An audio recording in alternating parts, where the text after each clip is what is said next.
నమస్తే, welcome to our channel. నేను పద్మిని. ప్రస్తుతంతో పాటు ప్రముఖ ఆధ్యాత్మికవేత్త, శ్రీ విద్య ఉపాసకులు, ఆస్ట్రోన్యూమరాలజిస్ట్, ఎనర్జీ వాస్తు స్పెషలిస్ట్ శ్రీమతి జయప్రద గారు మనతో పాటు ఉన్నారు. మాట్లాడదాం. నమస్కారం అండి. నమస్తే అమ్మా. శ్రీమాత్రే నమః. సో కుజుడు యొక్క ట్రాన్సిట్ అనేది జరిగింది. సో వృషభ రాశిలోకి వచ్చేసాడు మొత్తానికి కుజుడు. 45 రోజుల పాటు ఉండేటటువంటి ఈ కుజుడు ద్వాదశ రాశులకి కూడా ఎటువంటి ఫలితాలను ఇవ్వబోతున్నాడు. అలాగే జూలై మాసం ఓవరాల్గా అంటే సూర్యుడు మారుతాడు, శుక్రుడు మారుతాడు, గ్రహాలు కొన్ని అంటే ఫాస్ట్ మూవింగ్ గ్రహాలు మారుతూనే ఉంటాయి. కాబట్టి ఈ జూలై మాసంలో ద్వాదశ రాశులకి ఎలా ఉంటుందో మీ ద్వారా తెలుసుకోవాలనుకుంటున్నానండి, చెప్తారా? తప్పకుండా అన్న. అయితే ఏంటంటే ఈ సంవత్సరం అంతా కూడా మనకి గురువు కర్కాటక రాశిలో ఉండడం వల్ల, ఉచ్చ స్థితిలో గురువు ఉండడం వల్ల చాలా చాలా యోగమైన మార్గాలు అందరికీ కనిపిస్తాయి. చాలా విషయాలు అంటే విజయాలు సాధించాలనుకునే వాళ్ళకి అందరికీ బాగుంటాయి. అయితే ఇలా వృషభ రాశిలో కుజుడు రావడం వల్ల ఇంకొంచెం ఫాస్ట్గా వెళ్ళే అవకాశాలు, ఫాస్ట్గా మూవ్ అయ్యే అవకాశాలు, కొన్ని రాశుల వాళ్ళకి అత్యంత అదృష్టాన్ని తీసుకొచ్చే అవకాశం కుజుడు వల్ల జరుగుతుంది. బ్యూటిఫుల్. అది ఎలాగో తెలుసుకుందాం. గోచారం చెప్పండి, ఎన్నాళ్ళు ఉంటాడు, అలాగే ఇట్లా. తప్పకుండా. సో గురువు మనకి కర్కాటక రాశిలో ఉన్నారు కనుక మనకు అది తెలిసిన విషయం. శని భగవానుడు మీనరాశిలో ఉన్నారు, రాహు కుంభరాశిలో ఉన్నారు, బుధుడు మనకి జూలై మాసంలో 4వ తారీఖు నుంచి మిథున రాశితో రవితో కలిసి ఉన్నాడు. 16వ తారీఖు వరకు మనకి జూలై 16వ తారీఖు వరకు రవి ఉంటారు. తర్వాత 16 నుంచి మళ్ళీ ఆయన కర్కాటకలో ప్రవేశిస్తారు. అక్కడి నుంచి మళ్ళీ మనకి పుష్కరాలు ఒకటి స్టార్ట్ అవుతుంది. సో ఈ విషయంలో చాలా విశేషం ఏంటంటే గురువు ఉండటము, రవి మార్పు, రవి బుధుడు కలయిక 15 రోజులు ఉండడం వల్ల ఒక అదృష్టం కొన్ని రాసుల వాళ్ళకి. తర్వాత శుక్రుడు కేతుతో కలిసి ఉండడం వల్ల కొన్ని అదృష్టం కొన్ని రాసుల వాళ్ళకి. శుక్రుడు కొనే ఈసారి మనకి మంచి ఫలితాలు ఇస్తున్నాడు.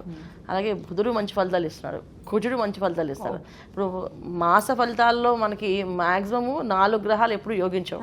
అలాంటిది ఈసారి మనకి బుధుడు, కుజుడు, తర్వాత శుక్రుడు, ఈ 3 గ్రహాలు చాలా యోగ్యంగా మనకి యోగిస్తున్నాయి. మంచి సమయంగా కన్సిడర్ చేయొచ్చు. అయితే చాలా మంచి సమయంగానే అందరికి అన్ని రాశుల వాళ్ళకి ఒక్కొక్క రాశికి ఒక్కొక్క స్పెషలైజ్డ్గా పాపం వచ్చే అవకాశాలు కనిపిస్తున్నాయి. అందువల్ల చక్కగా చూసుకోవచ్చు. సూపర్ అండి. మరి అవేంటో తెలుసుకుందాము. మరి మొదలు పెడదామా? తప్పకుండా. మరి ధనుసు రాశి వారికి ఎలా ఉండబోతోందండి జూలై మాసం? ధనుసు రాశి వాళ్ళకి ఈ మాసంలో మంచి ఫలితాలే ఉన్నాయి. వ్యాపారస్తులు ముఖ్యంగా ఏదైతే కంపెనీలు, ఫ్యాక్టరీస్, వర్కర్స్తో వర్క్ చేసే ఏదైతే టీం ఉందో, ఈ టీము గత 3 నెలల నుంచి వీళ్ళకి చాలా ఇబ్బందులు, ముప్పు తిప్పులు పెడేస్తుంటారు. అంటే మానేయడం, ఒకరికి కావాల్సిన ఒకరు సమయానికి అందుబాటులో లేకుండా ఒకరి తర్వాత ఒకరు అదే గుంపుగా మానేయడం, ఏంటి ఇలా ఇబ్బంది పడ్డాం. అంతేకాకుండా వీళ్ళకి మెయిన్ అన్నిటికంటే కష్టం ఏంటంటే ఆర్థికమైన ఇబ్బందులు ఎక్కువగా. ఒక చోట 10 రూపాయలు ఖర్చు అయిన చోట 20-30 రూపాయలు ఖర్చు అవ్వడం, 40 రూపాయలు ఖర్చు అవ్వడం, ఇలా ఖర్చులు అనేది వెళుతూ సంఖ్య పెరుగుతూ చాలా కష్టపడుతున్నారు.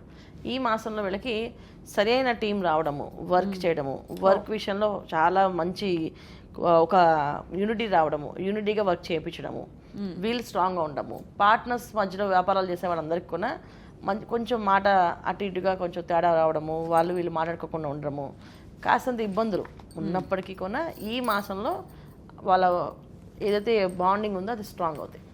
అది భార్యాభర్తలు అవ్వచ్చు, వ్యాపారస్తులు కావచ్చు, భాగస్వామి వ్యాపారం చేసే వాళ్ళు కావచ్చు, వ్యాపారం కింద పనిచేసే టీం వర్క్ కావచ్చు. ఒక టీం వర్క్తో పని చేపిస్తారు. దీనివల్ల వీళ్ళకి మంచి ఫలితాలు. ఏదైతే కుజుడు ఇచ్చే ఫలితాలు వీళ్ళకి 6వ స్థానంలో కుజుడు శత్రువుల్ని జయించే అవకాశాన్ని ఇస్తాడు.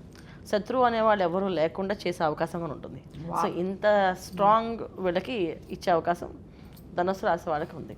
సో ఏదైతే ఫ్యాక్టరీస్ రన్ చేస్తున్నారో, క్యాటరింగ్ బిజినెస్ చేస్తున్నారో, ఈ ఫుడ్ బిజినెస్లో ఇబ్బంది పడుతున్నారో వీళ్ళందరికీ కూడా మంచి ఫలితాలు ఈ మాసం. బ్రహ్మాండమైన టీం రావడం, ఆ వర్క్ చేయడం, అసలు ఈ వర్క్ చేసినట్టు మళ్ళీ ఇంకెప్పుడు రాదేమో అన్నట్టుగా వర్క్ చేస్తారు. అంత స్ట్రాంగ్ అయిన టీం వచ్చే అవకాశం 100% ఉంది. ఈ కమెంట్స్లో చూస్తూ ఉన్నాను, ధనుసు రాశికి సంబంధించిన వాళ్ళు మా లైఫ్ చాలా స్లో డౌన్ అయిపోయింది, అర్ధాష్టమ శని ఇంపాక్ట్ చాలా ఉంది మాకు అని చాలా మంది రాశారు. బాధ అనిపిస్తుంది. సో ఇట్లా ఆ ఇంపాక్ట్ కూడా తగ్గుతుందా బికాస్ ఆఫ్ దిస్ ట్రాన్సిషన్? ఖచ్చితంగా తగ్గుతుంది. ఎందుకంటే వీళ్ళకి కుజుడు ఇంకా 6వ స్థానం రావడానికి ఇంకా అది మెయిన్, అన్నిటికంటే అగ్రెసివ్ ప్లానెట్ అది. సో ఎలా ఉన్నా సరే సాధించుకొచ్చేస్తుంది. సో శుక్రుడు స్థానంలో ఉన్నాడు కదా ఆయన, అందువల్ల ఏంటంటే మనకి ఏదైతే సుఖం కోల్పోయి ఉన్నామో దాన్ని తిరిగిస్తాడు ఆయన. మీకు సుఖం అనేది తక్కువైపోయి చాలా డిప్రెషన్లోకి వెళ్ళిపోయి అసలు మాట్లాడితే కూడా విసుగు వచ్చేసి భార్యాభర్త మధ్యలో కూడా ఒకరి మొహం ఒకరు చూసుకుని కొట్టుకుని తిట్టుకునే వాళ్ళు కూడా ఉన్నారు. కానీ దాని నుంచి బయటపడి ప్రశాంతంగా వాతావరణంతో వర్క్ ఇలా చేద్దాం అలా చేద్దాం అని స్ట్రాంగ్గా మళ్ళీ ఇద్దరు ఒక యూనిటీగా మారి ముందు అన్ని పనులు చేపిస్తారు. అంత ఫాస్ట్గా ఈ ధనుసు రాశి వాళ్ళకి ఈ మాసంలో అద్భుతమైన ఫలితాలు, దాంట్లో డౌట్ లేదు అసలు. బ్రహ్మాండంగా ఉంది, చేసుకోవచ్చు. నిజంగా చాలా హోప్ అండి, ఇది హోప్నిచ్చారు నిజంగా. ఇది ఎన్నాళ్ళు ఉంటుంది ఇంపాక్ట్ వీళ్ళకి? కుజుడు ట్రాన్సిట్ మనకి 45 డేస్ అన్న. ఈ 45 డేస్ వీళ్ళకి చాలా మంచి ఫలితాలే ఉన్నాయి.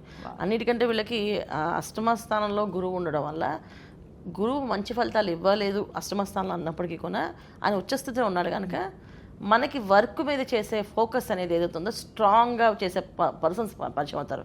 అంటే మనకంటే ఎక్స్పీరియన్స్ ఉన్న వాళ్ళతో మన దగ్గర వర్క్ చేయడానికి వస్తారు. వాళ్ళకి ఎక్స్పీరియన్స్ ఉంది కానీ వాళ్ళ డబ్బు లేదు, సో వాళ్ళకి ఉద్యోగం కోసం మన దగ్గర రావచ్చు, మనతో వర్క్ చేయించవచ్చు, మనకి హెల్ప్ అవుతుంది. కొంతమంది ఎక్స్పీరియన్స్ ఉంది, వాళ్ళతో డబ్బు లేదు కనుక వ్యాపారంలో సాయం చేయడానికి రావచ్చు, వర్కింగ్ పార్ట్నర్ లాగా. సో ఇలాగ వచ్చి వాళ్ళ తెలివితేటలు కూడా కలిపి వీళ్ళకి ఈ వర్క్ అనేది ఈ విధంగా చేయొచ్చు అని చెప్పి ఒక స్ట్రాంగ్గా ముందుకెళ్ళే అవకాశం 100% ఉంది ధనుసు రాశి వాళ్ళకి. ఏ ఇబ్బంది లేదు, బాగుంది. అమేజింగ్ చాలా హోప్నిచ్చారు ధనుసు రాశి వారికి. ఖచ్చితంగా ఈ జూలై మాసం మీరు ఇచ్చినటువంటి ప్రొడిక్షన్స్లో ఆయన చాలా బాగా వెళ్ళాలని మనస్ఫూర్తిగా కోరుకుంటూ, ఇక నెక్స్ట్ వీడియోలో మకర రాశి గురించి తెలుసుకుందాం. Thank you so very much అండి. నమస్తే. నమస్తే అమ్మా. శ్రీమాత్రే నమః.